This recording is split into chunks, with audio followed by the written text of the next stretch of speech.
నమస్తే, welcome to war room. నేను బలరాం. మరోసారి ఆంధ్రప్రదేశ్కి సంబంధించిన ప్రత్యేక హోదా అంశం తెర మీదకి వచ్చింది. ఇప్పుడే ఇవాళ ఒక్కసారిగా ఆంధ్రప్రదేశ్ రాష్ట్రంలో ప్రభుత్వం మారింది, ఒక సునామీ వచ్చినట్టుగానే వచ్చేసి పూర్తిగా వైసీపీ ప్రభుత్వాన్ని తుడిచిపెట్టేసి ఇవాళ టీడీపీ కూటమికి భారీ ఎత్తున విజయాన్ని కట్టబెట్టిన పరిస్థితి కనిపిస్తోంది. అయితే ఏపీలో ఇంకా ప్రభుత్వం ఏర్పడక ముందే ఇవాళ ప్రత్యేక హోదాకు సంబంధించిన అంశం చర్చ తెర మీదకి వచ్చింది. మరి దీనికి కారకులు ఎవరు, ఏ ఉద్దేశంతో ఈ చర్చ తెర మీదకి వచ్చింది? ముఖ్యంగా ఇవాళ అధికారంలో ఉన్న పార్టీ గతంలో ఆ విషయాలు మాట్లాడినప్పటికీ ప్రతిపక్షంలో ఉన్న తెలుగుదేశం కొంత మాట్లాడింది. తర్వాత ఆ విషయం అంతా కూడా పూర్తిగా రాజకీయ నేతలంతా కూడా పక్కన పెట్టేసిన పరిస్థితి. ఆంధ్రప్రదేశ్ సంబంధించిన అన్ని రాజకీయ పార్టీలు ప్రత్యేక హోదా అంశాన్ని పూర్తిగా అటకెక్కిచ్చేసి చివరికి మేనిఫెస్టోలో కూడా ఏ ఒక్కరూ మెన్షన్ చేయని పరిస్థితి. మరి అకస్మాత్తుగా ఇవాళ ప్రభుత్వం ఏర్పడబోతోంది, ఏర్పడి ఇంకా కనీసం ప్రభుత్వమే ఏర్పడలేదు, ఆ ప్రభుత్వం ఇంకా ఛార్జ్ తీసుకోలేదు. ఇంకా అటువంటి టైంలోనే సడన్గా ఈ చర్చకు కారణం ఏంటి అంటే అందులో కూడా రాజకీయ ప్రయోజనాలు ఉన్నాయి అనే ఒక అభిప్రాయం వ్యక్తమవుతోంది. ఇవాళ ప్రధానంగా ఈ అంశాన్ని తెర మీదకి తీసుకొస్తుంది కాంగ్రెస్ పార్టీ. ఇవాళ తెలంగాణలో ఉన్న తమ పార్టీకి సంబంధించిన ముఖ్యమంత్రి ద్వారానే లీకులు ఇప్పించడము, ఇవాళ ఆంధ్రప్రదేశ్కి సంబంధించిన ప్రత్యేక హోదాకు తాము కట్టుబడి ఉన్నామని చెప్పడం. మరి అటువంటప్పుడు ఇవాళ జాతీయ స్థాయిలో కాంగ్రెస్ పార్టీ మేనిఫెస్టోలో ఆ విషయం ఎందుకు మెన్షన్ చేయలేదు అన్న విషయం కూడా ప్రశ్నలు వస్తున్నాయి. మరి అటువంటప్పుడు ఇవాళ తెలంగాణలో ఉన్న ముఖ్యమంత్రి రేవంత్ రెడ్డిని వాడుకోవడం ద్వారా ఇవాళ టీడీపీ కూటమిని తమ వైపు తిప్పుకోవడానికి కాంగ్రెస్ పార్టీ ఏమైనా ప్రయత్నాలు మొదలుపెట్టిందా అన్న చర్చ కూడా మొదలైన పరిస్థితి. రైట్, వీరందరికీ ఆంధ్రప్రదేశ్ రాష్ట్రం మీద ప్రేమనా లేక అధికారం మీద ప్రేమనా అన్న అంశం మీదే ఇవాళ మనం డిబేట్లోకి వెళ్తున్నాం. మనకు డిబేట్లో జాయిన్ అవుతున్నారు టీడీపీ అధికార ప్రతినిధి సయ్యద్ రఫీ గారు, అదేవిధంగా బీజేపీ అధికార ప్రతినిధి పెద్దిరెడ్డి రవికిరణ్ గారు, వైసీపీ సీనియర్ నేత వాడిశెట్టి నారాయణ రెడ్డి గారు మరి కాసేపట్లో జాయిన్ కాబోతా ఉన్నారు. రాజకీయ సామాజిక విశ్లేషకులు బాలా గారు ఆల్రెడీ మనతో జాయిన్ అయ్యారు. రైట్, ఒకసారి పెద్దిరెడ్డి రవికిరణ్ గారితో మొదలు పెడదాం. రవికిరణ్ గారు, ఏంటి కూటమికి ఇప్పటికే ఆఫర్లు మొదలైనట్టుగా కనిపిస్తోంది. ఇప్పటికే కాంగ్రెస్ పార్టీ నేతలంతా కూడా మీకు ప్రత్యేక హోదా ఇప్పించే బాధ్యత మేము తీసుకుంటామని చెప్పంటూ స్వయాన పక్క రాష్ట్రం ముఖ్యమంత్రి రేవంత్ రెడ్డి గారు స్పష్టంగా చెప్పేశారు, మేము కాంగ్రెస్ పార్టీ కట్టుబడి ఉందని. అదేవిధంగా రఘువీరారెడ్డి లాంటి వ్యక్తి అంటే ట్వీట్ చేస్తూ ఇవాళ అనుకూలంగా ఉంది కాంగ్రెస్ పార్టీ, మరి వారికి మద్దతు ఇచ్చే విధంగా చూడండి అని అంటూ ఇవాళ ఆఫర్లు ఇస్తున్న పరిస్థితి. బలరాం గారు, ముందుగా మీకు తోటి ప్యానలిస్ట్కి 60 వీక్షకులందరికీ శుభ సాయంత్రం అండి. వినపడుతుందండి? ఎస్ క్లియర్గా ఉంది. ఓకే, ఇప్పుడు దేశ రాష్ట్ర ప్రజలు అటు ఎన్డీఏ ప్రభుత్వానికి కేంద్రంలో అలాగే రాష్ట్రంలో ఎన్డీఏ ప్రభుత్వానికి అద్భుతమైన మెజారిటీ ఇస్తూ ఆశీర్వచనాలు ఇచ్చారు. డబుల్ ఇంజిన్ సర్కార్ ఏర్పాటు చేయడానికి అన్ని విధాలుగా మాకు ఓట్లేసి సహకరించిన ప్రజలందరికీ శిరస్సు ఉంచి నమస్కరిస్తున్నామండి. ఈ యొక్క ఈరోజు ఇప్పుడు ఈ క్షణంలో కూడా అక్కడ ఢిల్లీలో ఎన్డీఏ కూటమి సభ్యులు అందరూ కలిసి అటు నరేంద్ర మోడీ గారు, అలాగే చంద్రబాబు నాయుడు గారు, పవన్ కళ్యాణ్ గారు, నితీష్ కుమార్ గారు, ఇలాగే 21 మంది, అమిత్ షా గారు, నడ్డా గారు, 21 మంది ఎన్డీఏ కూటమి సభ్యులు ఢిల్లీలో ప్రధానమంత్రి గారి నివాసంలో భేటీ అయ్యి కామన్ గా ఒక రెజల్యూషన్ కూడా పాస్ చేశారు. ఆ రెజల్యూషన్ సారాంశం ఏంటంటే, ఎన్డీఏ కూటమి నేతగా ప్రధానమంత్రి నరేంద్ర మోడీ గారిని 3వసారి ఎన్నుకుంటున్నాం.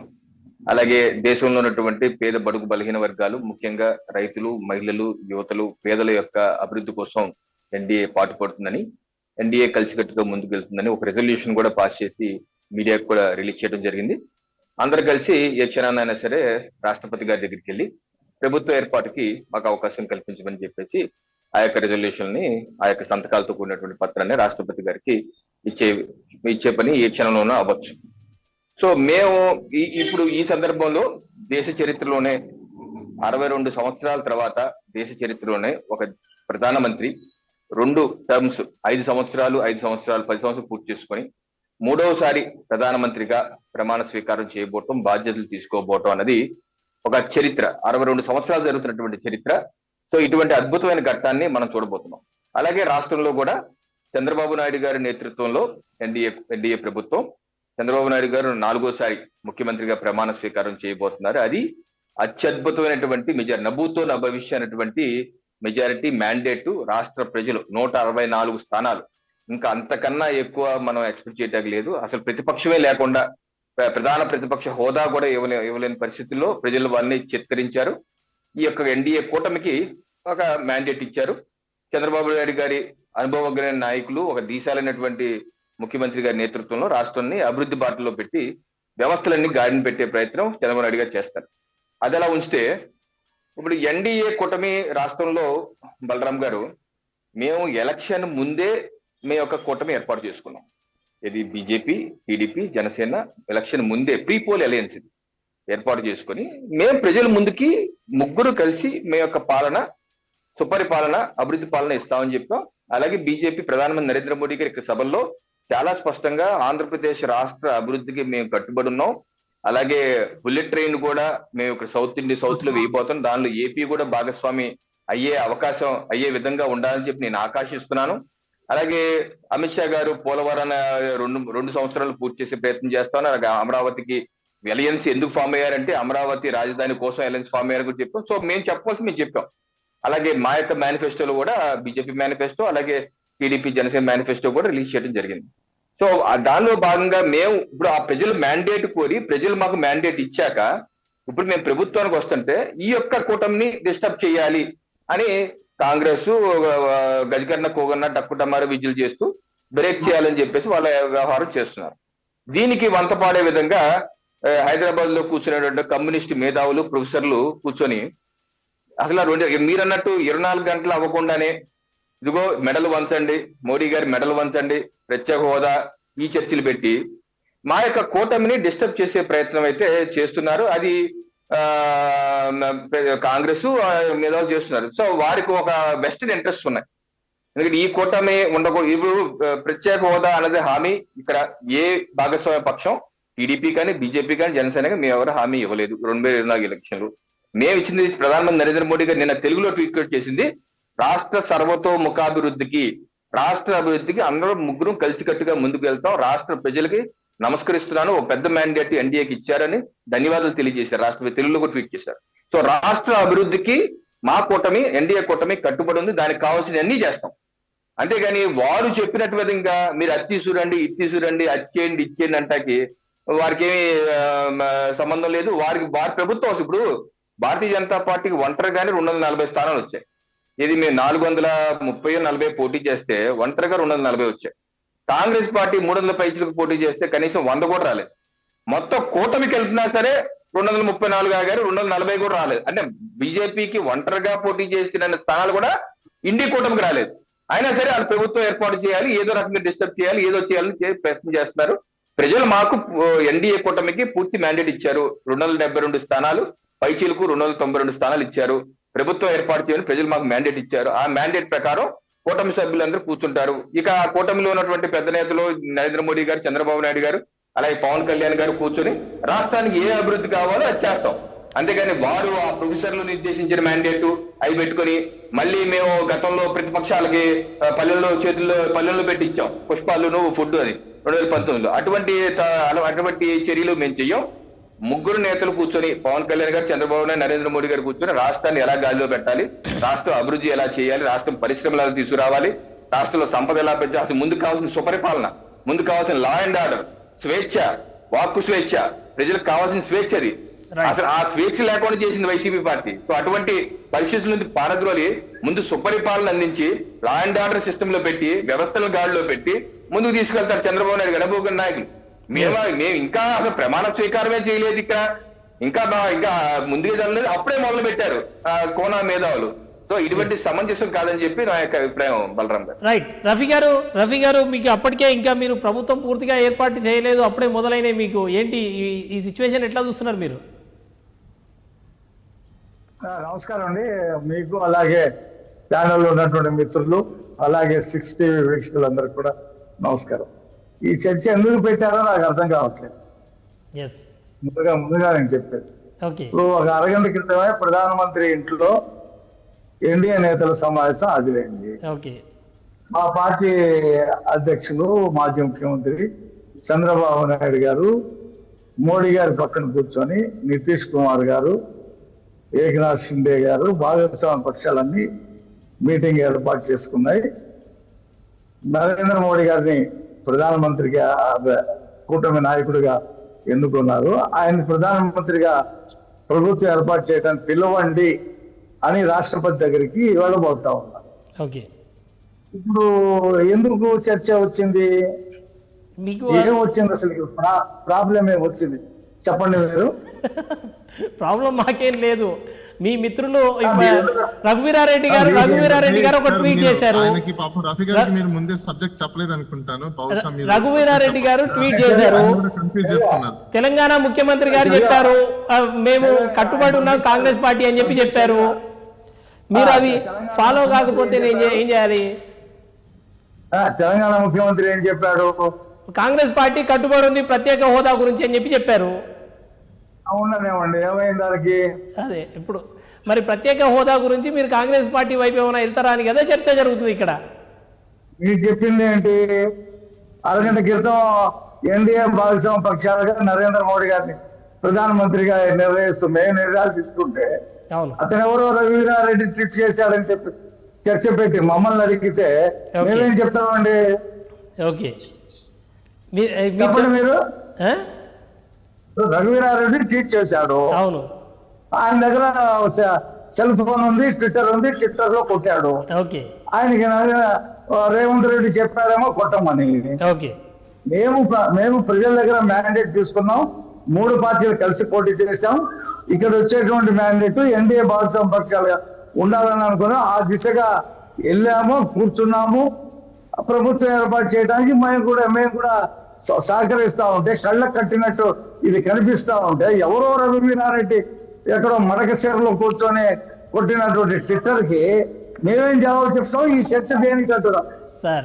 రఘువీరారెడ్డి ఎవరో అని చెప్పారంటే మీలాంటి సీనియర్ నాయకుడు కూడా రఘువీరారెడ్డి ఎవరో ఒక నాయకుడు ట్వీట్ చేస్తే దాని గురించి ఏం సమాధానం చెప్పాలంటే నేను ఏం చెప్తాను సార్? నారాయణ కొడతాడండి, నారాయణ కొడతాడు. మేము ఎన్డీఏ భాగస్వామ్య పక్షంగా ఉన్నాము, మహాప్రభు ప్రధానమంత్రి సమావేశంలో కూర్చున్నాం, రాష్ట్రపతి దగ్గరికి వెళ్తున్నాం, ప్రభుత్వం ఏర్పాటు చేయడానికి పిలవండి అని చెప్పి పక్కన మా కార్యాచరణ జరుగుతూ ఉంటే రఘువీరారెడ్డి కొట్టాడు, నారాయణ కొట్టాడు, గోవింద్ కొట్టాడు అని చెప్పి మేము చర్చ. రఫీ గారు ఇప్పుడు మీరు ప్రతిపక్షంలో లేరు, మీరు ప్రభుత్వంలోకి పోబోతున్నారు, మీ ప్రభుత్వం ఏర్పడబోతుంది, మీకు ఓపిక ఉండాలి, సమాధానం చెప్పాలి, ప్రజల దగ్గర వచ్చే ప్రశ్నలకు సమాధానం చెప్పాలి. మీరు వాళ్ళెవరు వీళ్ళెవరు అని చెప్పి ఎట్లా తప్పించుకుంటారు సార్? రెడ్డి గారు బాగా కొట్టారు అని చెప్పి చెప్పాలా ప్రభుత్వంలో? మీరు రేపు అధికారంలోకి రాబోతా ఉన్నారు, ప్రత్యేక హోదా ఇప్పిస్తానని చెప్పి కాంగ్రెస్ పార్టీ చెప్తోంది. దాన్ని మీరు యాక్సెప్ట్ చేస్తారా లేదా? వద్దు అని రిజెక్ట్ చేస్తే ఎందుకు రిజెక్ట్ చేస్తున్నారు? మీ సమాధానం చెప్పాల్సిన బాధ్యత మీ లేదా? అదే కాదండి, రాహుల్ గాంధీ పోయినసారి వచ్చి ఇక్కడ పర్యటించి ప్రత్యేక హోదా ఇస్తా అన్నాడు. మొన్న కూడా చెప్పాడు. ఆంధ్రప్రదేశ్ ప్రజలు కాంగ్రెస్ పార్టీకి ఆ ప్రత్యేక హోదాకి ఎన్ని ఓట్లు ఇచ్చారు, ఎంత పర్సెంట్ ఓట్లు ఇచ్చారు, ఆ పర్సెంట్ ఓట్లకి సంబంధించి మేము జవాబు చెప్పాలా? ఓకే, మీరు అదే చెప్పండి. మా కాంగ్రెస్ పార్టీ మీద నమ్మకం లేదని చెప్పండి. అది చెప్పడానికి మీకు ఎందుకు? కాంగ్రెస్ పార్టీ మీద మాకు నమ్మకం ఏంటండి? ప్రజలు వాళ్ళు చెప్పిన దాన్ని నమ్మారా? ఓకే, నమ్మలేదు కదా. దాని మీద మేమేం చెప్తాము? ఓకే, మాకే సంబంధము. Right, okay, right. బాలా గారు, రఫీ గారు కొంత ఇబ్బంది పడుతున్నట్టున్నారు పాపం. పెద్ద ఆయన ఇబ్బంది పడట్లేదు, చాలా హ్యాపీగా మాట్లాడుతున్నాను. యాంకర్ మీకు కూడా good evening. Anyhow TDP Rafi గారికి నా శుభాకాంక్షలు అండ్ కంగ్రాచులేషన్స్. ఎందుకంటే మీకు పబ్లిక్ చాలా పెద్ద మ్యాండేట్ ఇచ్చారు. మరి మ్యాండేట్ ఇచ్చారా, మ్యాండేట్ మీరు తీసుకున్నారా? నెక్స్ట్ ఇంకా రాబోయే రోజుల్లో ప్రజలు చూస్తారు and government by the way మీకు అలానే మీ అధినాయకుడు చంద్రబాబు నాయుడు గారికి, రథసారథి లోకేష్ గారికి కంగ్రాచులేషన్స్. అండ్ 60 తరఫున మీరు కూడా చెప్పాలని నేను కోరుకుంటున్నా. సార్ చెప్పండి. 100% రఫీ గారికి, రవికిరణ్ గారికి కంగ్రాచులేషన్స్. గవర్నమెంట్ ఏర్పడడం ద్వారా ఆంధ్రప్రదేశ్ అభివృద్ధిలో మరింత ముందుకు పోయే అవకాశం రావాలని కోరుకుంటున్నాం. మాకేం ప్రాబ్లం లేదు, మేమే మేనిఫెస్టోలో పెట్టలా. మా కూటమి గెలిస్తే మేనిఫెస్టో మాకెందుకు? Okay, right. బాలా గారు please go ahead sir. Yes please మీరు కంటిన్యూ చేయండి దీని మీద. ఇప్పుడు ఒకటి ఇప్పుడు కాంగ్రెస్ పార్టీ ఎవరైనా ఇప్పుడు చంద్రబాబు నాయుడు గారు గతంలో 2018లో ఏ విధంగా కూటమి కట్టారో కాంగ్రెస్ పార్టీతో, మళ్ళీ ఈసారి 2024లో ఏ విధంగా బీజేపీతో కూటమి కట్టారో, అప్పుడు ఎందుకు విడిపోయారో, ప్రతి ఒక్కటి కూడా రాష్ట్ర అభివృద్ధి కోసమో రాష్ట్ర ప్రయోజనాల కోసమో చేస్తున్నానని ఆయన చెప్తారు. డెఫినెట్ గా ఇప్పుడు కూడా కాంగ్రెస్ పార్టీతో కూటమి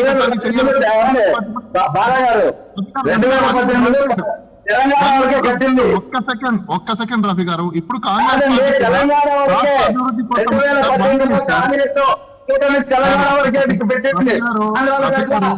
రఫీ గారు ఒక్క సెకండ్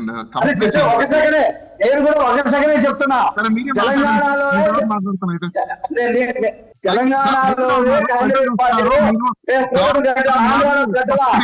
రిజల్ట్ వచ్చింది మొదలు పెడితే ఇప్పుడే వాయిస్ మమ్మల్ని నొక్కేస్తే మీరే అన్నారు కోసం ఆర్టికల్ 19 ఇప్పుడే మీరు తొక్కేస్తే ఇంకా రేపు 5 సంవత్సరాలు గుర్తు చేసిన తెలంగాణ అనలేదు. 2018 అంటే తెలంగాణలోనే ఎలక్షన్ జరిగింది. ఆంధ్ర తెలంగాణ అప్పుడు ఇంకా డివైడ్ అయ్యి జస్ట్ మనం ఉమ్మడి రాజధానిగా కంటిన్యూషన్ చేస్తున్నాం కాబట్టే 2018 అని సరిగ్గా నేను కోట్ చేశా. 2019లో మనకు ఆంధ్రాలో ఎలక్షన్స్ వచ్చాయి, 18 రాలేదు. సో కాబట్టి నేనేమంటున్నా, కూటమిలో ఎవరైనా కూడా ఎప్పుడైనా కూడా ఏ విధంగా విడిపోయే అవకాశాలు ఎక్కువగా ఉంటాయి. కాంగ్రెస్ పార్టీ ఆ రాష్ట్ర అభివృద్ధి కోసమో లేకపోతే దేశాభివృద్ధి కోసమో తన ప్రయత్నాలు తను చేస్తుంది. ఎందుకంటే ఒకటి నితీష్ ని గానీ లేకపోతే చంద్రబాబు నాయుడు గారిని ఒకవేళ కూటమి నుంచి బయటికి పంపించేసి కాంగ్రెస్ పార్టీకి ఒకవేళ మద్దతు తెలిపే విధంగా ఉంటే కన్నా దేశ అభివృద్ధి కోసం వాళ్ళు ఏమైనా గవర్నమెంట్ ఫామ్ చేసే అవకాశాలు ఉంటారని చెప్పి వాళ్ళ ప్రయత్నాలు వాళ్ళు చేయడంలో అది ఎటువంటి అసూయక్తి కాదు. అండ్ రెండో విషయం ఏంటంటే, ఏ పార్టీ అయినా ఇప్పుడు ఇదేమి కాంగ్రెస్ పార్టీ ఈ రోజు చేస్తుందనేది అనుకుంటే ఆశ్చర్యపోవడానికి, బీజేపీ పార్టీ గతంలో చేసింది కదా, ఎన్సీపీకి చేసింది, శివసేనకి చేసింది, అన్నా డిఎంకేకి చేసింది, ఏ పార్టీకి చేయలేదని చెప్పేసి ప్రతి పార్టీలో ప్రతి చోట కూడా ఇది బీజేపీ పార్టీకి ఒక ట్రెండ్ లాంటిది. సో కాబట్టి ఇప్పుడు వాళ్ళు కూడా భయం ఏందా,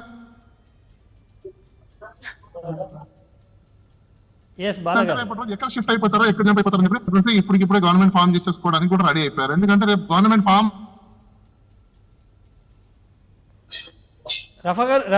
బాలగారు మీది కట్ అవుతుంది. ఆయన జర్నీ చేస్తున్నాడు, ఎలా ఎందుకు కట్ అవ్వదు? బాలగారు మీరు జర్నీలో బాలగారు తర్వాత గవర్నమెంట్ ఫామ్ చేయలేదనుకోండి, ఏ ఆఫీసర్ కమిషనర్ చేసినా కూడా ఒకటే జరుగుతుంది, పోయి కోర్టులో తెలుసుకుంటారు. అంటే ఎలక్షన్ కమిషన్ బాలగారు మీ డిస్టర్బెన్స్ ఉంది, మీ ఎవరికి కూడా డిస్టర్బెన్స్ ఉంది. ఇప్పుడు ఓకేనా? మీరు కార్ ఆపితే జర్నీలో మాట్లాడలేరు. కార్ చెప్పాలంటే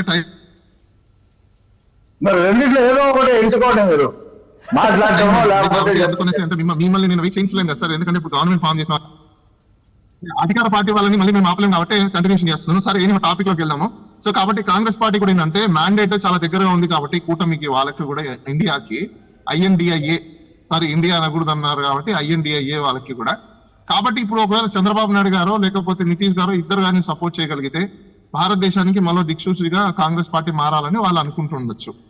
అదే కాకుండా ఇక్కడ రెండో విషయం ఏంటంటే, గత 10 సంవత్సరాల నుంచి స్పెషల్ స్టేటస్ గురించి ఎవరు కూడా అంటే కాంగ్రెస్ పార్టీ లేదు కాబట్టి ఇప్పుడు బీజేపీ పార్టీ పవర్ లో ఉండి కూడా చేయలేదు. ఈసారి కూడా వాళ్ళు చేస్తారనే నమ్మకం ప్రజలకైతే ఉండిండదు కదా. ప్రజలు మ్యాండేట్ ఎవరిని చూసి ఇచ్చారు?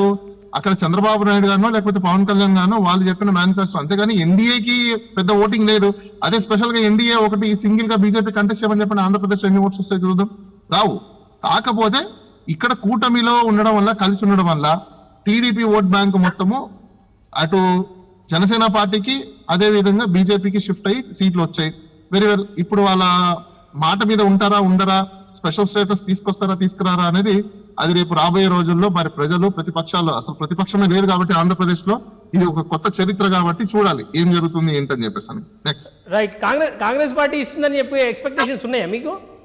డెఫినెట్లీ అండి. ఇప్పుడు కాంగ్రెస్ పార్టీ ఇప్పుడు ఈ ప్రొపగండా గాని స్టార్ట్ చేశారనుకోండి, రేపు రాబోయే రోజుల్లో ఎటువంటి పరిస్థితుల్లో ఏ విధంగా ఏ దారి తీస్తాయో తెలీదు. రేపు చంద్రబాబు నాయుడు గారే నేను ఇండియా నుంచి కూటమి నుంచి వైదొలుగుతున్నా అని చెప్పేసి రాష్ట్రపతికి ఒక లేఖ పంపించేసి ఇమీడియట్ కాంగ్రెస్ సపోర్ట్ చేశారనుకోండి, వాట్ విల్ హ్యాపెన్?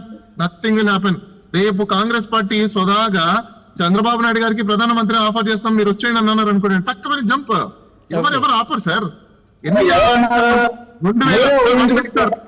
నాకున్న ఎక్స్పీరియన్స్ నుంచి కూడా నేను చూస్తున్నా. జేడీయూని నేను కర్ణాటకలో నేను కన్సల్టింగ్ చేసినప్పటి నుంచి దేశ రాజకీయాలు మొత్తము ప్రతి చోట నేను పార్టిసిపేషన్ చేసి నేను చూస్తున్నా. రాజకీయ నాయకులు ప్రజలకి చెప్పేది వేరు, లోపల రూమ్ లో కూర్చొని కాఫీలు తాగేటప్పుడు డిస్కస్ చేసేది వేరు. అది మీకు తెలుసు, అలానే రవికిరణ్ గారికి తెలుసు, యాంకర్ గారికి తెలుసు, నాకు తెలుసు, అందరికి తెలుసు. కానీ ప్రజలు ఎప్పుడు నమ్ముతూనే ఉంటారు కదా, మనం చెప్పాల్సింది చెప్తూనే ఉంటాం, అది కామన్. అది రవికిరణ్ గారు ఇలాంటి స్పెక్యులేషన్స్ బాగా నడుస్తున్నాయి. రవికిరణ్ గారు ఇవాళ చివరికి బాలాగారు ఒకటి చెప్తున్నారు, ఇంకో విషయం చెప్తున్నారు, ప్రధాని కూడా ఆఫర్ చేసే అవకాశం ఉందంట.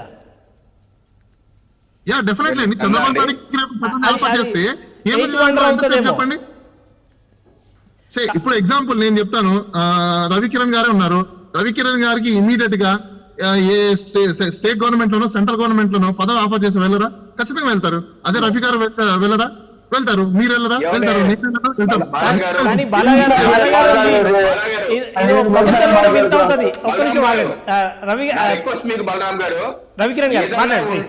జర్నలిస్టులు గా వాళ్ళ అభిప్రాయం ఉంటే వాళ్ళు చెప్పుకోమనండి, అంతేగాని వ్యక్తిగతంగా రవికిరణ్ వెళ్ళిపోతాడు, ఫలానా రఫీ వెళ్ళిపోతాడు, ఫలానా బలరాం ఇంకో ఛానల్ జంప్ అయిపోతాడు, ఎక్కువ శాలరీ వస్తే, ఇటువంటి పిచ్చిబాబులు వాకపోతే మంచిదని నా అభిప్రాయం.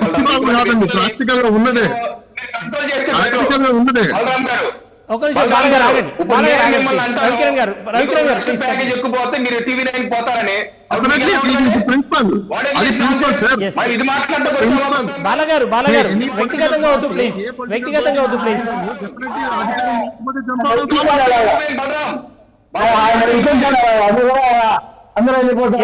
ఒక నిమిషం ఈవెన్ ఇప్పుడు ఎవరు వెళ్ళలేదని చెప్పండి, ఎవరికి హిస్టరీ అన్నది తీసుకోండి. బాలగారు ఆగండి రవికిరణ్ గారు రెస్పాండ్ అవుతున్నారు. ప్రధానమంత్రి పోస్ట్ ని ఆఫర్ చేస్తే బాలగారు ఒక నిమిషం ఆగండి, బాలగారు ఒక నిమిషం ఆగండి, రవికిరణ్ గారు రెస్పాండ్ అవుతున్నారు. ప్రధానమంత్రి ఆఫర్ చేస్తే మాత్రం కాంగ్రెస్ పార్టీకి మద్దతు తెలిపే అవకాశాలు ఉంటాయి. నితీష్ కుమార్ కూడా వెళ్ళిపోయే అవకాశాలు అయితే ఉంటాయి. బాలగారు ఒక నిమిషం ఆగండి. రైట్ రవికిరణ్ గారు ఇటువంటి చిన్న మాట అండి సార్ రవికిరణ్ గారు చెప్పండి. నేను అంటున్నానని కాదు, ఇలా మాట్లాడిన వ్యక్తులు పిలవకండి. రఫీ వెళ్ళిపోతాడు, రవికిరణ్ వెళ్ళిపోతాడు, చంద్రబాబు వెళ్ళిపోతాడు, ఏంటా మాటలు? 12 సీట్లు ఉన్న నితీష్ కుమార్ వెళ్ళిపోతే అక్కడ ప్రభుత్వం ఏర్పడుతా? ఏంటది? 16 సీట్లు ఉన్న చంద్రబాబు గారు వెళ్ళిపోయారు, ప్రభుత్వం తుమ్మితే ఊడే ముక్కు ప్రభుత్వంలోకి ఎవరు వెళ్తారండి? అయినా వెళ్ళవలసిన అవసరం ఏముంది? మాకు ప్రజలు మ్యాండేట్ ఇచ్చారు, మేము ఎన్డీఏలో ఉన్నాం, ఎన్డీఏ ఫామ్ చేస్తున్నాం. ఏంటా మాటలు? రైట్, అది సరైనటువంటి డిబేట్ కాదంటున్నా నేను. Okay sir. రవికిరణ్ గారు ఇటువంటి ఎక్స్ట్రాడినరీ స్పెక్యులేషన్స్ కూడా కనిపిస్తున్నాయి. ఆయన చివరికి ప్రధానమంత్రి ఆఫర్ చేసే అవకాశం కూడా ఉంది అని చెప్తున్నారు. అంటే బలరాం గారు, I'm sorry to say that, మీరు చాలా డిగ్నిఫైడ్ గా డిబేట్ కనెక్ట్ చేసుకుంటారు. ఇలాగ వ్యక్తుల పేరు తీసుకుని రవికిరణ్ వెళ్ళిపోతాడు, బలరాం జంప్ అయిపోతాడు, రఫీ జంప్ అయిపోతాడు. What is this below the belt remarks we are hearing here? Is that for this reason we are doing this debate with your channel or what? Yes sir. మీరు ఒకసారి రిట్రాస్పెక్ట్ చేసుకోవాలి. మీరు senior పాత్రికేయులు, ఇది మమ్మల్ని అవమానించడం అవుతుంది. ఇది మీకు ఏమంటే ఎనలిస్ట్ గా మీరు పిలిచే వాళ్ళని వాళ్ళ అభిప్రాయాలు వాళ్ళు వేరే చెప్పుకోవాలండి. ఇండివిజువల్ గా తీసుకొని రవికిరణ్ వెళ్ళిపోతాడు అంటే మీరేం మాట్లాడకుండా అలా ఉంటే why should be compare with debates అంటే నాకు అర్థం కాదు. మీరు ఇన్వాల్వ్ అయ్యారు కనుక ఆగిపోయాను నేను. Right, I too don't agree with you. You have to tell. Now you are the host. Tell your stand on this. Yes. You tell your stand on this. Is it right or wrong? You tell your stand on this. 100% wrong. 100% wrong అది. 100% wrong అది. Thank you. Yes. Thank you. Yes. ఇప్పుడు మీ question ఏంటి? ఇటువంటి speculations ఏదో జరిగిపోతుంది, ఇండి కూటమిలోకి పోతే ఏదో జరిగిపోతుంది అనే ఒక స్పెక్యులేషన్స్ రకరకాలుగా ఉన్నాయి. ఇప్పుడు ఆయన చెప్పారు ఒక ఎక్స్ట్రాడినరీ, ప్రపంచంలోనే వింత ఆర్గ్యుమెంట్ ఒకటి, ప్రధానమంత్రి కూడా ఆఫర్ చేసే అవకాశం ఉంది అని చెప్తున్నారు. సార్ ఇప్పుడు ప్రధానమంత్రులుగా వెళ్ళాలనుకుంటే ఇప్పుడే కాదు 25 ఏళ్ల క్రితమే ప్రధానమంత్రి అయిపోయారు. ఎవరు? ఎన్టీఆర్ గారు కూడా ప్రధానమంత్రి అయిపోయారు. ఆయనకు కూడా ఉంది ఆఫర్. కాదు కదా, చంద్రబాబు నాయుడు గారు కూడా ఉంది. ఐకే గుజరాల్ గారు చేసినప్పుడు ఆయన వెళ్ళడానికి చంద్రబాబు నాయుడు గారు వెళ్ళే అవకాశం లేదు. ఆ రోజు దేవగౌడ చేసినప్పుడు ప్రధానమంత్రిగా చంద్రబాబు నాయుడు గారు లేరా? చంద్రబాబు నాయుడు గారు ఎప్పుడు దానికి ఏమీ పరితపించలేదు. ఆయన ఎప్పుడు స్పష్టంగా ఉన్నారు దాని మీద. చరిత్ర ఒకసారి చూసుకోండి. ఆయన ఏమన్నా ఒకవేళ ప్రధానమంత్రి నేను అయిపోతాను అవకాశాలు వచ్చినప్పుడు కూడా ఆయన అవ్వలేదు కదా. సో ఇటువంటి అర్ధరహితమైనటువంటి బేస్లెస్ చరిత్ర తెలుసుండి కూడా చంద్రబాబు నాయుడు గారు గతంలో అవకాశం, మీరు చెప్పండి, అవకాశాలు వచ్చాయా రాలేదు? చంద్రబాబు నాయుడు ఎన్టీఆర్ గారికి వచ్చాయా? చంద్రబాబు నాయుడు గారు రాలేదు. ఈ ఇద్దరికి వచ్చాయా రాలేదు? మీరు చెప్పండి, సీనియర్ పాత్రికేయుడిగా. వచ్చాయి కదా, 100% వచ్చి ఉంటాయి. బలరాం గారు సార్, హలో బలరాం గారు, చెప్పండి సార్, చెప్పండి రఫీ గారు. మీరు ఒక డిబేట్ పెడుతున్నారు. అవును, 290 సీట్లు ఎన్డీఏకి ఉన్నాయి అక్కడ.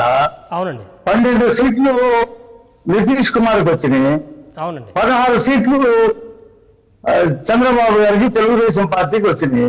అవునండి. ఈ 16, 12 కలిపితే 28 సీట్లు. అవునండి. ఈ 28 సీట్లు వెళ్ళిపోతే అక్కడ ప్రభుత్వం ఏర్పడుద్దా? చెప్పండి మీరు. 272 కావాలా? 290లో 28 పోతే ఎంతండి?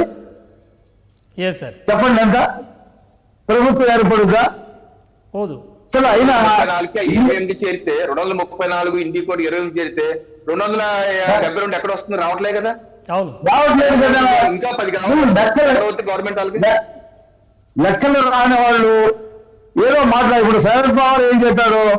నేను చంద్రబాబుతో మాట్లాడలేదు, నేను నితీష్ కుమార్తో మాట్లాడలేదు, నేను మాట్లాడినట్టుగా స్పెక్యులేషన్స్ చేస్తా ఉన్నారు, అదేమీ కాదు అని చెప్పేసి ఆయన క్లియర్ కట్ గా చెప్తే, రఘువీరారెడ్డి చిట్టు చేశారని మమ్మల్ని కూర్చోబెట్టి మాట్లాడిస్తే మేమేం చెప్తాం స్వామి? మేమేం మాట్లాడుతాం? పోనీ ప్రత్యేక హోదా మీద కాంగ్రెస్ పార్టీ కట్టుబడి ఉన్నట్టు ప్రజలు ఏమైనా ఒక 40% ఓట్లు ఏమైనా కాంగ్రెస్ పార్టీకి వేశారా? వేసింది 2%. కాంగ్రెస్ పార్టీని అధికారంలోకి రమ్మనండి, ప్రత్యేక హోదా ఇచ్చి ఆంధ్రప్రదేశ్ ఇదిగో మేము ఇచ్చామంటే ఆ పార్టీ అప్పుడు ఏమైనా లేస్తుంది. ఈ రఘువీరారెడ్డి మాట్లాడో లేకపోతే కేవీపీ రామచంద్రరావు మాట్లాడో ఇప్పుడు డిబేట్ పెడుతున్నామంటే దానికి శాస్త్రీయత ఉండాలా? ఒక పక్కనే కూటమి నాయకులు కూర్చొని చక్కగా మాట్లాడి నా ప్రభుత్వాన్ని ఏర్పాటు చేయడానికి సన్నాహాలు చేస్తా ఉంటే ప్రధానమంత్రి పదవి ఇస్తే చంద్రబాబు వెళ్ళిపోతాడు. ఏంటి చంద్రబాబు వెళ్ళిపోయేది? ఎందుకు వెళ్తాడు చంద్రబాబు? చంద్రబాబు ఆంధ్రప్రదేశ్ అభివృద్ధి కోసం కట్టుబడి ఉన్నటువంటి వ్యక్తి. ఆంధ్రప్రదేశ్ ఏ రకంగా డెవలప్ చేయాలా, ఎన్డీఏలో భాగస్వామ్య పక్షంగా చేరి ఏ రకంగా పోలవరానికి నిధులు తీసుకురావాలా, రాజధాని కట్టాలా, రోడ్లు వేయాలా, ఏ రకంగా సంక్షేమ కార్యక్రమాలు అమలు చేయాలా అనేది చంద్రబాబు ఉన్నటువంటి ఎజెండాగా ఉంటే తప్పితే ఉప ప్రధాని ఇస్తారా, ప్రధానమంత్రి ఇస్తారా? ఈ నాట్యాలు, ఈ నృత్యాలు చంద్రబాబు నాయుడు గారు చేయలేండి, అవసరం లేదండి. ఇప్పుడు వైసీపీ వాళ్ళు ఎవరు రావట్లేదా బలరాం గారు చర్చలకి? వైసీపీ వాళ్ళు ఎక్కడున్నారు? మీరు భయపెట్టిస్తుంటే అక్కడ వాళ్ళు ఎక్కడ వస్తారు సార్? మీరు ఇప్పుడు వైనాట్ 175, వైనాట్ 25, 225 అన్న వాళ్ళు అసలు ఎక్కడ పొద్దు నుండి టీవీలు తిరుగుతున్నా ఎవడైనా ఒకడు కనిపిస్తాడేమో అని చూస్తే. మీరు ఇట్లా ర్యాగింగ్ చేస్తున్నారని వాళ్ళు రావట్లేదేమో. వాళ్ళు ఇన్నాళ్ళు ర్యాగింగ్ చేస్తే మేము భరించాం కదా సార్. 5 సంవత్సరాలు భరించాం కదా. ఓకే, మేము బటన్ నొక్కుతున్నాం, పథకాలు ఇస్తున్నాం, జగన్ అనే సింహం సింగిల్ గా వస్తుంది, మీరందరూ కలిసికట్టుగా వస్తున్నారు, వీళ్ళందరూ తోడేళ్ళు మారీచులు అని చెప్పారు కదా. ఏమైపోయింది ఆ సింగిల్ సింహం? ఎక్కడే దాక్కున్నారు వీళ్ళందరూ కూడా? ఆ తెలుగులో దాక్కున్నారా? ఓ 25-30 మంది రెడ్లు వచ్చేవాళ్ళు కదా ఏదో ఒక ఛానల్లో. ఆ రెడ్లందరూ ఎక్కడికి వెళ్ళిపోయారు? కనిపించట్లేదా? రైట్, వాళ్ళు పిలవండి సార్, తెలిసి కూర్చోబెట్టి మాట్లాడితే మాకు అవతల పక్షం కూడా ఉంటే డిబేట్ కి మంచి ఫ్లేవర్ ఉంటుంది.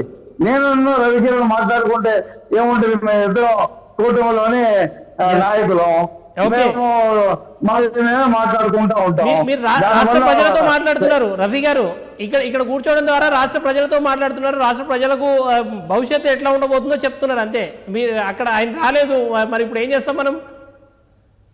ఏం చేద్దామంటే మీరు మరి ఏదో ఎత్తుకొచ్చి కూర్చోబెట్టారా ఏదో చేయాలి మరి ఏంటి చేసేది అంటారేమో. మరి ఆయన చెప్పారుగా.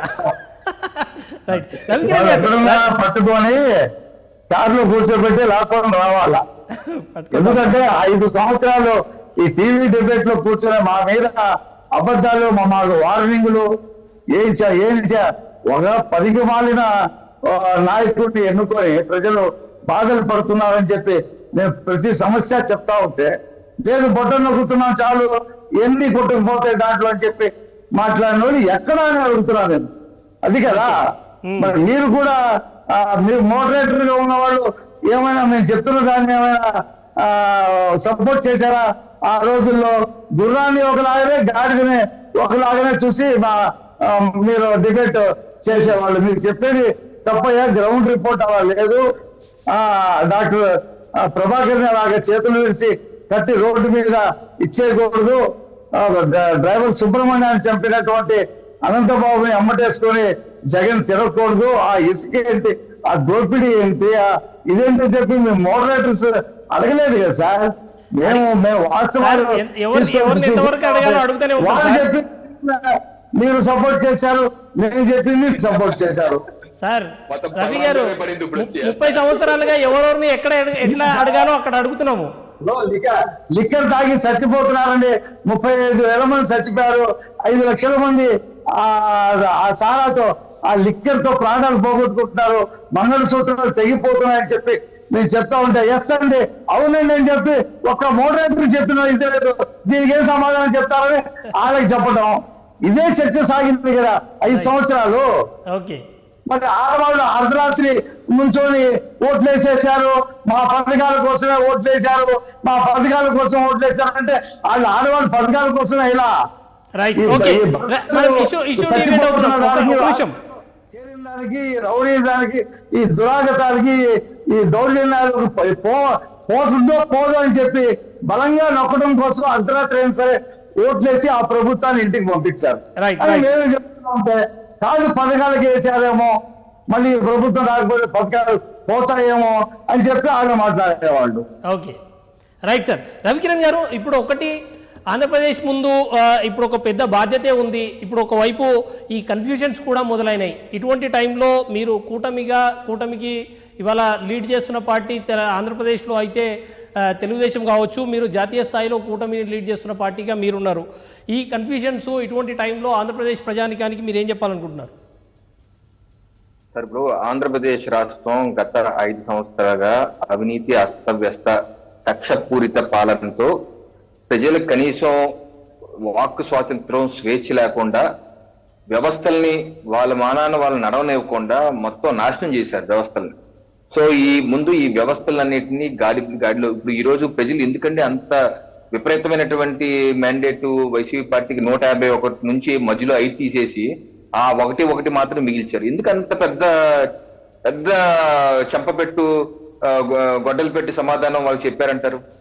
ఈ వైసీపీ ప్రభుత్వంలో ఏ తప్పు చేయలేదండి. కనీసం బటన్ నొక్కితే డబ్బులు ఇస్తే సరిపోతాయి అని చెప్పి జగన్మోహన్ రెడ్డి గారు ఏదైతే ఒక ఫార్ములా తనే స్వతంగా సృష్టించినట్టు ఫీల్ అయ్యారో అది టోటల్ ట్రాష్, టోటల్ ఫెయిల్ అయిపోయింది కదా. ఎందుకంటే ప్రజలు డబ్బులు ఇస్తేనే సరిపోదండి. డబ్బులు పరిపాలన ఎలాగా, పాలన చేయాలా వద్దా? డబ్బులు ఇమ్మని ఏమైనా అడుగుతున్నారా? ఎవరన్నా అడిగారంటే ప్రజలు వచ్చి జగన్మోహన్ రెడ్డి గారి దగ్గరికి వచ్చి నువ్వు బాబు ఈ డబ్బులు ఇవ్వు లేకపోతే మేము బతకలేమన్న బెదల ఆ ముందు బతికారు, ఆ తర్వాత బతికారు, ఎంతో గౌరవంగా బతుకుతున్నారు. అంతేగాని నువ్వు బటన్ నొక్కేసి ఎవరు డబ్బులు ఇస్తున్నావు? ప్రజలు కట్టే పనుల డబ్బులే కదా. ప్రజలు సారా తాగేస్తుంటే 4 రెట్లు 5 రెట్లు పెంచేసిన డబ్బులు తీసుకొచ్చావు. అలాగే ఆ విద్యుత్ ఛార్జీలు 3-4 రెట్లు పెంచేసి ఆ డబ్బు తీసుకొచ్చావు. అలాగే అపార్ట్మెంట్ యూజర్ ఛార్జెస్ లేకపోతే ఇంటి పన్ను చూడండి, ప్రతి సంవత్సరం పెరిగిపోతుంది పాపం పెరిగినట్టు.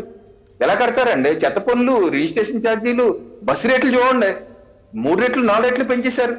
ఆ డబ్బులన్నీ తీసుకొచ్చి నేనే ఇస్తున్నాను అని అక్కడతో ఆగకుండా గడప గడపకి వైసీపీ ప్రోగ్రాం పెట్టి ప్రతి 6 నెలలకు ఒకసారి వచ్చి 10 మంది చూసే విధంగా ఒక స్లిప్ పెట్టి నీకు 60,000 ఇచ్చాను, నీకు 30,000 ఇచ్చాను, నీకు 1,00,000 ఇచ్చాను, నీకు గుర్తుంది కదా అంటే నరసింహ సినిమాలు అలా ఉంది. రజనీకాంత్ షర్ట్ ని ఆ కమేడియన్కి ఇస్తే అందరికి చెప్తాడు ఈ పెళ్ళికొడుకు ఇతనే, ఈ షర్ట్ నాదని. అలా అన్నట్టు ఈ ఇల్లు ఇతందే కానీ ఈ డబ్బంతా నాది అన్నట్టు. అంటే ఏ రకంగా పేదవాళ్ళు బడుగు బలహీనలకు ఆత్మీయమని దెబ్బతిందండి? అదే జగన్మోహన్ రెడ్డి గారు సొంత భారతీయ సిమెంట్ నుంచి సాక్ష్యం తీసుకొచ్చారా? లేకపోతే సంక్షేమం అంతకు ముందు ఎవరు చేయలేదా? పుట్టి అదే కాదు కదా, అభివృద్ధి చేయాలి కదండి. ఎక్కడ చేశారు? అలాగే పాలన, గంజాయి, ఎంత గంజాయి పెరిగిపోయిందండి. ఎంత పిల్లలందరూ వాళ్ళ జీవితాలు చిత్రమైపోయిన తల్లిదండ్రులు బాధపడలేదండి. అలాగే పోలీస్ వ్యవస్థను ఏ రకంగా వాడుకున్నారండి? ఉద్యోగస్తులను ఏ రకంగా హింసించారండి? వాళ్ళు వేధించి వదిలిపెట్టారు, టీచర్లు వేధించి వదిలిపెట్టారు. ఏ రంగాల్లో ఎవరిని వదిలిపెట్టారు? చివరికి ల్యాండ్ టైటిలింగ్ యాక్ట్ అని తీసుకొచ్చారు. అది వద్దురా మొర్రో బాబో, దానివల్ల ఇబ్బంది. మళ్ళీ ఏంటి, పాస్ పుస్తకాల మీద జగన్ ఫోటో ఏంటండి? మా తాత మా నాన్న నేను సంపాదించిన రాష్ట్ర మీద జగన్మోహన్ రెడ్డి గారి ఫోటో ఏంటండి? నాకు అర్థం కాదు. మీ సంస్థ ఉంటే మీ సంస్థ లోగో ఉండాలని కోరుకుంటారు, అలాగే నాకేదైనా ఉంటే నా రాష్ట్రంలో ఇమ్లం ఉండాలని కోరుకుంటాను. దాని మీద జగన్మోహన్ రెడ్డి గారి ఫోటో ఏంటి? పొలాల్లో వేసే రాళ్ల మీద జగన్మోహన్ రెడ్డి గారి ఫోటో ఏంటి? నా పొలంలో మా తాత ఫోటోనో, నా ఫోటోనో, నా పిల్లల ఫోటోనో, మా ముత్తాత ఫోటోనో పెట్టుకోవాలి నేను కోరుకుంటాను. కానీ జగన్మోహన్ రెడ్డి గారి ఫోటో ఏంటి? నాకు అర్థం కాదు. ఇది పోను మళ్ళీ ల్యాండ్ టైటిలింగ్ మొత్తం డాక్యుమెంట్లను తీసుకెళ్ళి ఆయన దగ్గర పెట్టాలి. ఇంత అస్తవ్యస్త దరిద్ర పరిపాలన. అదేంటంటే నేను బటన్ నొక్కుతున్నాను కదా, నాకు ఏళ్ళు ఎప్పుడు వేసిన బటన్ నొక్కుతున్నాను సరిపోతున్నాను. ఇది ఎలా కుదురుతుందండి? ఇది ప్రజాస్వామ్యం అండి. అందుకే ప్రజలు ఎంత భారీ ఎత్తున చిత్కరించారు. ఒకసారి వాళ్ళ ఆత్మ పరిశీలన చేసుకో. నేను ఇందాక ప్రెస్ మీట్ చూశాను జక్కంపూడి రాజా గారిది. వాళ్ళు చెప్తున్నారు మా యొక్క ప్రభుత్వ ఫెయిల్యూర్ కారణం మేమే. ముఖ్యమంత్రి గారు ఎవ్వరికి అందుబాటులో లేరు, ఎమ్మెల్యేలకు అందుబాటులో లేరు, ఎంపీలకు అందుబాటులో లేదు. అక్కడ ధనంజయ రెడ్డిని కూర్చుంటున్నారు. ఆయన ఎవరిని ఎలవ్ చేయడు. మా నియోజకవర్గ సమస్యల గురించి ప్రతి మంగళవారం నేను పట్టుకొని వెళ్ళాను కాగితాలు, అది మంగళం అయిపోయినాయి అని చెప్పి జక్కంపూడి రాజు గారు ఆవేదన వ్యక్తం చేశారు. ఇంత ఇదిగా మేము కష్టపడ్డాను నియోజకవర్గం కోసం, అయితే కార్యకర్తలని ఎమ్మెల్యేలని గుర్తించిన పరిస్థితి లేదు జగన్మోహన్ రెడ్డి గారు అని చెప్పి వాపోయారు ఆయన. చాలా మంది బయటపడుతున్నారు. స్వయం కృతాపరాధం. ఒక ముఖ్యమంత్రి అన్న వ్యక్తి కేవలం అంతఃపురానికి పరిమితమైపోయి బయటికి రాకుండా కరోనా సమయంలో ఒక్క రోజన్నా బయటకు వచ్చారండి. అన్ని రాష్ట్రాలు కేసీఆర్ గారు బయటకు వచ్చారు. కేసీఆర్ గారు కూడా బయటకు వచ్చి ఆ గవర్నమెంట్ హాస్పిటల్ చుట్టూ తిరిగారు. ఆ తర్వాత ఆయన కరోనా వచ్చిందని కదా వేరే విషయం. యోగి ఆదిత్యనాథ్ గారు అయితే బయటే ఉన్నారు. మన ముఖ్యమంత్రి గారు ఎప్పుడన్నా ఒక్కరోజన్నా జగన్మోహన్ రెడ్డి ఒక్కరు బయటకు రాలేదు. రైతులు పరామర్శిస్తాకెళ్తే వాళ్ళందరూ బ్యారికేట్లు పెట్టి ఆపేస్తారు. ఎక్కడ చూసామండి? నేను ఇన్ని సంవత్సరాలకు చూస్తున్నాను, రాజకీయాల్లో దశాబ్ద కాలంగా ఉన్నాను. ఏ ముఖ్యమంత్రి కాకినాడ వచ్చినా బ్యారికేడ్ల అంశం లేదు, షాపులు క్లోజ్ చేసేది లేదు. క్లోజ్ చేసేది చూడలేదు నేను. జగన్ చూశాను బ్యారికేడ్లు. చెట్లు నరకడం, ఏ ఊరు ఆ ఊరిలో చెట్లు నరకడం, ఏ ఊరికి పోతే ఆ ఊర్లో. ఈ దేశంలో రాష్ట్రంలో ముఖ్యమంత్రులు ఎవరు చూడలేదండి? ప్రధానమంత్రి చూడలేదా? ఏంటి ఇది? చంద్రబాబు నాయుడు గారి గతంలో 2019 కాకినాడకు వచ్చారు. ఏ ఒక్క చెట్టు నరకలేదు, ఒక బ్యారికేడ్ లేదు, ఒక షాప్ క్లోజ్ చేయడం లేదు. ఎందుకని ఇంత ఇదిగా ప్రజల్ని బాధ పెట్టి మళ్ళీ అక్కడ ప్రైవేట్ స్కూల్స్ అన్ని బంద్ చేయాలి, గవర్నమెంట్ స్కూల్స్ అన్ని బంద్ చేయాల్సిందే. ఏంటంటే బస్సులు ఎత్తుకుపోతాం. ఇంత ఇదిగా దౌర్జన్యపూర్వ ప్రజలు ఏదైనా సహకరిస్తారు కానీ దౌర్జన్యాన్ని, అహంకారపూరిత నియంతృత్వ పోకండి సహకరించడం. ఇప్పుడు ఈ రోజు మా ప్రభుత్వం మీద పెద్ద బాధ్యత ఉంది.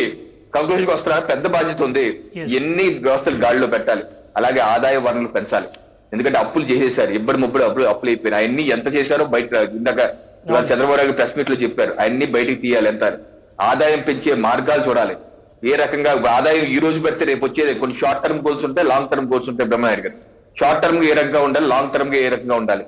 ఉదాహరణకి ఇప్పుడు మన పెద్ద ప్రాజెక్ట్స్, పెట్రోకెమికల్ కాంప్లెక్స్ ఉంది కాకినాడ, అటువంటిది ముందుకు తీసుకెళ్లి మెటీరియలైజ్ చేసుకోవాలి. బల్క్ ట్రక్ పార్క్ ఉంది, సంవత్సరం క్రితమే డబ్బులు ఇచ్చారు, ఈ రోజు మెటీరియలైజ్ మొదలు పెట్టలేదు. ఏమి భూమి పూజ చేసి వదిలేశారు, అది తీసుకెళ్లాలి. అలాగే పోర్ట్లు భూమి పూజ చేసి వదిలేశారు, ఏం పని చేస్తే చేయలేదు.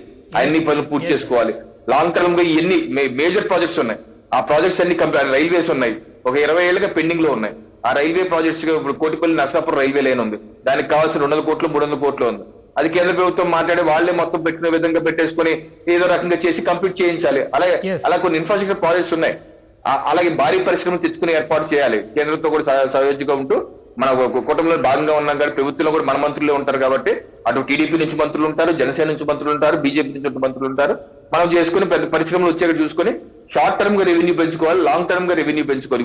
రెవెన్యూ ఇప్పుడు వచ్చేదండి, అది మేజర్ ఛాలెంజ్. వచ్చే మా ఏపీ గవర్నమెంట్, ఎన్డీఏ గవర్నమెంట్ కి రెవెన్యూ పెంచుకోవాలి, ఆదాయం పెంచుకునే విధంగా మేము ప్లాన్ చేసుకుని ముందుకు వెళ్ళి అప్పులు తీర్చుకుంటూ ఇచ్చిన హామీలు చేసుకుంటూ అన్ని వ్యవస్థలు గాడిలో పెట్టుకుంటూ ప్రజలందరినీ కలుపుకుంటూ ప్రజాస్వామ్యబద్ధంగా వ్యవస్థలు అల్పనాలు చేసుకునే ముఖ్యంగా ఇది చేసుకునే విధంగా ప్రజాస్వామ్యబద్ధంగా వెళ్ళవలసిన అవసరం ఉంది. ఆ రకం మేము చేస్తాం. రవికిరణ్ గారు, మీరు ఎంతవరకు ఓకే, కానీ ఇవాళ ఒకటి అవునన్నా కాదన్నా ఇవాళ ప్రత్యేక హోదా అంశాన్ని తెర మీద తెచ్చి వదిలిపెట్టారు. ఇవాళ ప్రత్యేక హోదా అంశం గురించి మీరు ఏం చెప్తారు? ప్రత్యేక హోదానా లేకపోతే ప్రత్యేక నిధులు తీసుకురావడమా? ఈ విషయంలో లేదు, మేము ప్రభుత్వం ఏర్పడిన తర్వాత సిచ్యువేషన్ బట్టి మేము చేస్తామని చెప్పంటారా? ఏం చెప్పాలనుకుంటున్నారు మీరు దాని మీద? సార్, ప్రత్యేక హోదా గురించి గతంలోనే ఇప్పుడు 7 ఏళ్ల క్రితమే చెప్పాం. దాని యొక్క ప్రత్యామ్నాయ మార్గాలు కూడా సజెస్ట్ చేస్తాం. ఆ రోజు ఆ ప్రత్యామ్నాయ మార్గాలు కూడా అమలవుతున్నాయి. అది కేవలం ఒక రాజకీయ అంశంగా మార్చుకుని ఆ రోజు వైసీపీ పార్టీ కూడా ట్రాప్ లో లాగింది. దానివల్ల వైసీపీ పార్టీ లబ్ధి పొందింది. వాళ్ళ అధికారులు వచ్చి కూడా చేసింది ఏమీ లేదు. సో ప్రత్యేక హోదా అన్నది 2024 ఎన్నికల్లో మా కూటమి ఎన్డీఏ భాగస్వాములు ఎవరూ హామీ ఇవ్వలేదు. అటువంటిది అవకాశమే లేదు.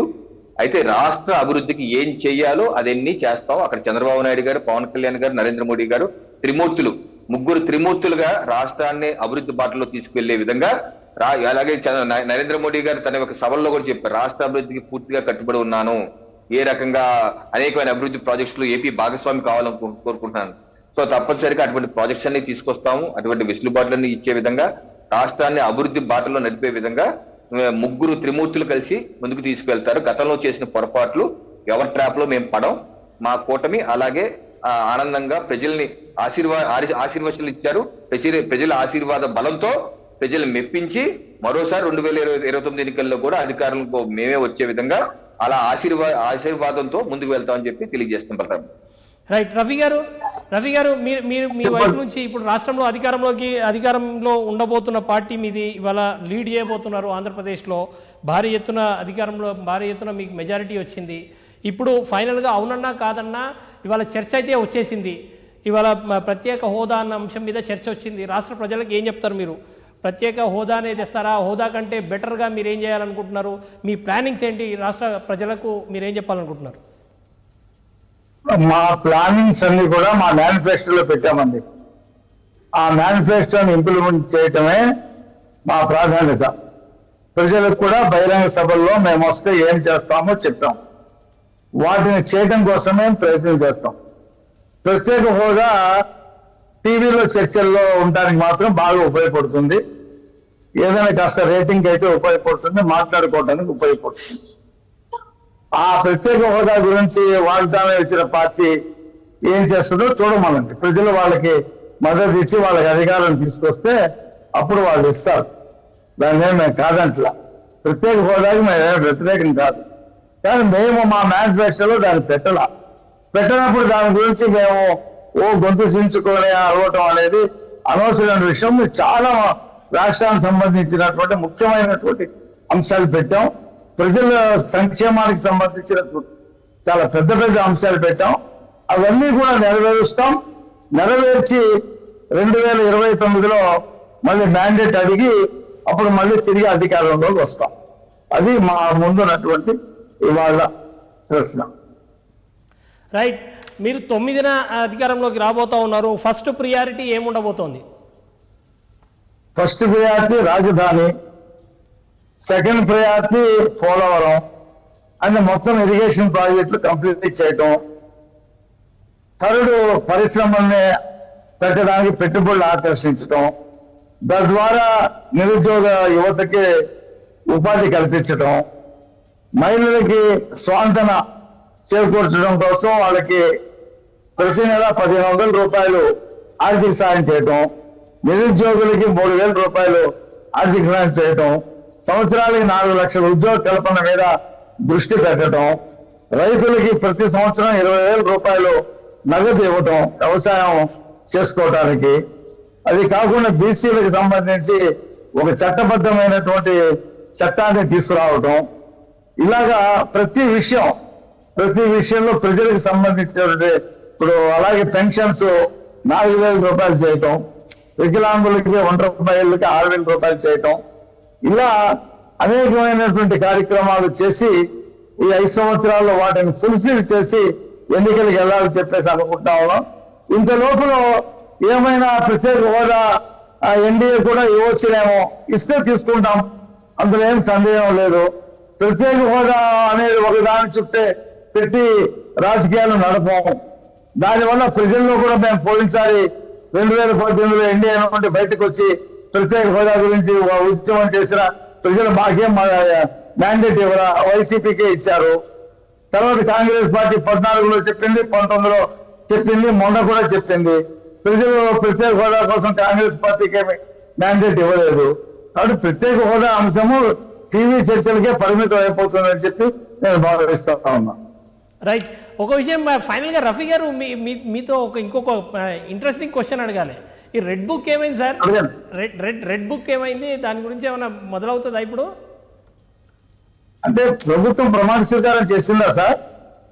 ఓకే, అంటే లేదు సార్, 9వ తారీఖు నాడు చంద్రబాబు నాయుడు గారు మంత్రి మండలి ప్రమాణ స్వీకారం చేస్తున్నారు. ఓకే. ఆ రెడ్ బుక్ లో పేరులో ఉన్నటువంటి ఒక సిఐడి చీఫ్ సంజయ్ అమెరికా పారిపోతా ఉన్నాడు. ఇంకా కొంతమంది మెడికల్ లీవ్ లో వెళ్ళిపోతున్నారు. రెడ్ బుక్ ఖచ్చితంగా 9వ తారీఖు తర్వాత తెరవడం జరుగుతుంది. చట్ట వ్యతిరేకంగా పనిచేసినటువంటి అధికారులందరినీ కూడా శిక్షించడం జరుగుతుంది. మళ్ళీ వాటి మీద కూడా మీరు చర్చలు పెట్టవలసి ఉంటుంది. ఇప్పుడు అతను మెడికల్ లీవ్ తీసుకొని అమెరికా పారిపోతున్నాడు 1 month కోసం. అతను వచ్చిన తర్వాత అతని మీద చర్యలు ఉంటాయి. వెళ్ళట్లేదులేండి, ఆగిపోయినట్టున్నాడుగా. ఎవరాటారో ఏమన్నా గన్నవరం విమానాశ్రయంలో పట్టుకొని ఆపేశారా ఏంటి? అతనే సెలవు క్యాన్సిల్ చేసుకున్నట్టున్నాడు. సెలవు క్యాన్సిల్ చేసుకోకపోతే మేము క్యాన్సిల్ చేసి అమెరికా నుండి రప్పిస్తాం. అందులో ఏముంది? ప్రభుత్వం అనుకుంటే పెద్ద విషయం. చట్ట వ్యతిరేకంగా అతను చంద్రబాబు నాయుడు గారిని ₹1 కూడా స్కిల్ డెవలప్మెంట్ కేసులో అవినీతి ఇంతవరకు రుజువు చేయకుండా ఎక్కడ ఒక్క చంద్రబాబు నాయుడు గారి ప్రమేయంతో ₹1 దారి మళ్లించకుండా ఉన్నప్పటికీ కూడా ఆ అరెస్ట్ చేసినటువంటి ఆఫీసర్ ఇద్దరు ఎవరైతే ఒక అస్సాం ఎలక్షన్ కోసం వెళ్ళాడు, ఇంకా అతను రాలేదనుకుంటే ఇంకా అతను ఇతని సంగతి తేలుస్తాం. Right sir. రవికిరణ్ గారు ఫైనల్ గా ఒక మాటలో చెప్పాలనుకుంటే ఏం చెప్తారు? మనం డిబేట్ క్లోజ్ చేయాల్సింది టైం అయింది. రాష్ట్ర ప్రజలు కనీ విని ఎరిగినటువంటి మ్యాండేటు ఇచ్చారు. ఒక ఆశలు ఆకాంక్షలతో ఒక ప్రభుత్వం పరిపాలన యొక్క పూర్తి మార్పు కోరుకుంటున్నారు. అలాంటి మార్పుని తప్పనిసరిగా ఎన్డీఏ కూటమి చంద్రబాబు నాయుడు గారి నేతృత్వంలో రాష్ట్రంలో అందజేస్తాం. ప్రజలు మెచ్చుకునే విధంగా గత ప్రభుత్వాలు చేసినటువంటి తప్పిదాలు, కక్ష సాధింపులు కానీ లేకపోతే ప్రజల యొక్క స్వేచ్ఛను హరించే విధంగా అటువంటి పాలన మేము చేయకుండా రాజ్యాంగబద్ధంగా ముందుకు నడుచుకుంటూ అన్ని వర్గాలు యొక్క అభివృద్ధి కోరుకుంటూ ఏ రకంగా గత ప్రభుత్వం దళితులు, ఎస్సీ ఎస్టీల మీద దాడులు చేశారు, చంపేసి డోర్ డెలివరీ చేసినటువంటి అగంతులు తిరుగుతున్నారు, స్వేచ్ఛగా తిరుగుతున్నారు రోడ్ల మీద. అటువంటి వ్యక్తులకి చట్టపరంగా శిక్ష పడే విధంగా, అలాగే రాష్ట్ర పరిపాలన పూర్తి పరిపాలన మీద దృష్టి పెట్టి ముందుకు వెళ్తాం. అలాగే కేంద్ర ప్రభుత్వంలో కూడా ఈ రోజు ఇచ్చినటువంటి ఎన్డీఏ రిజల్యూషన్ లో కూడా ఎన్డీఏ పక్షాలు మొత్తం ముక్తకంఠంతో చెప్పింది వికసిత్ భారత్ సంకల్పానికి కట్టుబడి ఉన్నాం. ఆ రకంగా ఆ యొక్క ఆశలు ఆకాంక్షలు రియలైజ్ అయ్యే విధంగా, సాకారం అయ్యే విధంగా ఎన్డీఏ కుటుంబ సభ్యులందరూ కలిసి పనిచేస్తా ఉన్నారు. రైతులు, మహిళలు, పేదలు, అలాగే యువత వీరి యొక్క అభివృద్ధికి ప్రధానంగా ఈ 4 వర్గాల అభివృద్ధికి చిత్తశుద్ధితో పనిచేస్తా ఉన్నారు. ఆ రకంగా మేము పనిచేసి దేశాన్ని ఒక 3వ ఆర్థిక శక్తిగా ప్రధానమంత్రి నరేంద్ర మోడీ గారు 6 దశాబ్దాల తర్వాత ఏదైతే ప్రధానమంత్రిగా ప్రమాణ స్వీకారం చేయబోతున్నారో దాని తర్వాత ఈ యొక్క 3వ T.O లో మోడీ T.O లో దేశ యొక్క ఆర్థిక పరిస్థితిని ప్రపంచంలో 3వ స్థాయి, ఏ రకంగా 2014 11వ స్థానం ఉంటే ఈ రోజు 2024కి 5వ స్థానం తీసుకురావడం జరిగింది. ఇకపై 2029 లోపు 3వ స్థానంలో తీసుకువెళ్లి దేశాన్ని ఒక మంచి ఆర్థిక శక్తిగా, అలాగే సుశిక్తమైనటువంటి దేశంగా, అన్ని విధాలుగా సమృద్ధిమైనటువంటి దేశంగా, ఆత్మనిర్భర్ అన్ని సంఘాల్లో మనం స్వయం స్వావలంబన చేకూర్చే విధంగా, ప్రపంచ అన్నిటికీ ఒక మార్గదర్శకం ఇచ్చే విధంగా, ప్రపంచంలోనే ఒక గొప్ప ఆర్థిక శక్తిగా ప్రపంచానికి దిక్సూచి చేసే విధంగా ఏ రకంగా ప్రధాని నరేంద్ర మోడీ గారు గత 10 సంవత్సరాలుగా పనిచేశారో ఆ రకమైనటువంటి పాలన మరింత మెరుగ్గా అందిస్తాం ఎన్డీఏ కూటమి పక్షాలందరూ సహకారంతో చెప్పి నేను తెలియజేసుకుంటున్నాను. Right sir. రఫీ గారు ఫైనల్ గా ఒక మాటలో చెప్పండి. ఫైనల్ గా నిన్న మీరు చూశారు రాత్రి 11 గంటల వరకు కూడా రాష్ట్ర వ్యాప్తంగా అన్ని గ్రామాల్లో, జిల్లాల్లో, నగరాల్లో, పట్టణాల్లో ప్రజలు 11 గంటలకు కూడా రోడ్ల మీదకి వచ్చి స్వచ్ఛందంగా వెహికల్స్ ఉన్న వాళ్ళు, లేని వాళ్ళు వచ్చి టపాసులు కాల్చడం, ఒక నరకాసుర వధని ఏ రకంగా చేశారో ఆ రోజు అలా చేశారు ఈ రాష్ట్రంలో. ఒక దుష్ట పాలనకి అంతం పలికారు. ఆ ఓట్లేసినటువంటి ప్రజలు పెద్ద ఎత్తున పోటెత్తి దేశ విదేశాల నుంచి వచ్చి ఓట్లేసినటువంటి ప్రజలు, ఇతర రాష్ట్రాల నుండి ఓట్లేసిన ప్రజలు, కూలీలుగా ఇతర రాష్ట్రాలకు వెళ్ళిన వాళ్ళు కూడా వచ్చి ఇక్కడ ఓటేసినటువంటి ప్రజలు. ఎందుకంటే కూలీలు ఇతర రాష్ట్రాలకు వెళ్తే 1 నెలలో వాళ్ళు పెన్షన్ తీసుకోకపోతే 2వ నెలలో కట్ చేసేస్తాం అని చెప్పి కోత విధించి వాళ్ళ కడుపులు కొట్టినటువంటి ఈ ప్రభుత్వానికి వ్యతిరేకంగా కూలీలు కూడా ఇతర రాష్ట్రాల నుండి వచ్చి ఓట్లేశారు. కాబట్టి నిన్న నరకాసుర వధ జరిగింది. కాబట్టి మళ్ళీ ఇప్పుడు ఒక చక్కటి పాలనకి రేపు 9వ తారీఖు నుండి శ్రీకారం జరుగుతుంది. మీరే చూస్తారు ఏ రకం పరిపాలన ఏర్పడుతుంది. స్వేచ్ఛ స్వాతంత్రాలతో, పౌర హక్కులతో ప్రశ్నించే గొంతుకుల్ని సమర్థిస్తూ అందరి అభిప్రాయాలు తీసుకుంటూ పరిపాలన చేస్తాం, ప్రజల మన్ననలు పొందుతాం. Right sir, thank you sir. డిబేట్లో పార్టిసిపేట్ చేసిన సయ్యద్ రఫీ గారు, పెద్దిరెడ్డి రవికిరణ్ గారు, ధన్యవాదాలు. ఏది ఏమైనా ఒకటి మాత్రం వాస్తవం, ఇవాళ ఆంధ్రప్రదేశ్ రాష్ట్రానికి సంబంధించి ప్రత్యేక హోదా అంశం ఇవాళ మరొక్కసారి తెర మీదకి తీసుకురావడం ద్వారా రాజకీయ ప్రయోజనాలు పొందేందుకు ప్రయత్నాలు జరుగుతున్నాయన్న అభిప్రాయం అయితే స్పష్టంగా వ్యక్తమవుతోంది.